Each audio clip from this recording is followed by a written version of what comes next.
ঈদুল আজহায় থেমে নেই ইসরায়েলি আগ্রাসন। একের পর এক গাজার শহরে দখলদারদের বোমা পড়ছে। এতে গাজার হাসপাতালগুলোতে নতুন করে লাশের স্তূপ হয়ে গেছে। আহতদের আর্তনাদে ভারী হয়ে উঠছে আকাশ বাতাস। আনাদুলু এজেন্সির প্রতিবেদনে বলা হয়, ঈদের দ্বিতীয় দিন রবিবার গাজায় ভয়াবহ হামলা চালিয়েছে ইসরায়েল। এতে বিভিন্ন স্থান থেকে নিহতদের খবর আসছে। গাজায় শুক্রবার ঈদুল আজহা পালিত হয়। রোববার 28 জন। স্বাস্থ্য মন্ত্রণালয়ের বিবৃতিতে জানানো হয়, গত 24 ঘন্টায় 108টি মরদেহ হাসপাতালে আনা হয়েছে। একই সময় 393 আহতকে হাসপাতালে আনা হয়, কিন্তু তাদের প্রয়োজনীয় চিকিৎসা দেওয়ার ক্ষমতা হাসপাতালগুলোর নেই।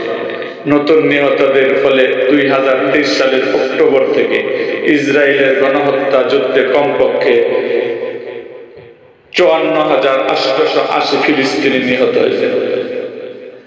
এ সময় ইসরায়েল আক্রমণে মোট আহতের সংখ্যা 1,26,227 জনে দাঁড়িয়েছে।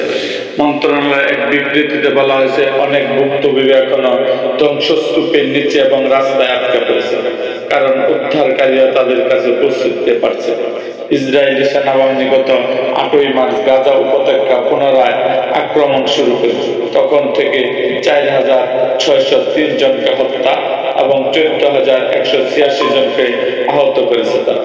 জানুয়ারিতে কার্যকর হওয়া যুদ্ধবিরতি এবং বন্দি বিনিময় চুক্তি ভেঙে দেওয়ার পর গাজায় হামলা তীব্রতা আরো বেড়েছে। ফিলিস্তিনি সিভিল ডিফেন্সের মুখপাত্র মাহমুদ বাসেল জানান, গাজা সিটির বিভিন্ন এলাকায় কোন রকম সতর্কতা বা আগাম ঘোষণা ছাড়াই ভবনে হামলা চালানো হচ্ছে। এটি একটি পূর্ণাঙ্গ গণহত্যা। একটি বেসামরিক লোকজন ভর্তি ভবন ধ্বংস করে দেওয়া অবশ্যই গণহত্যা।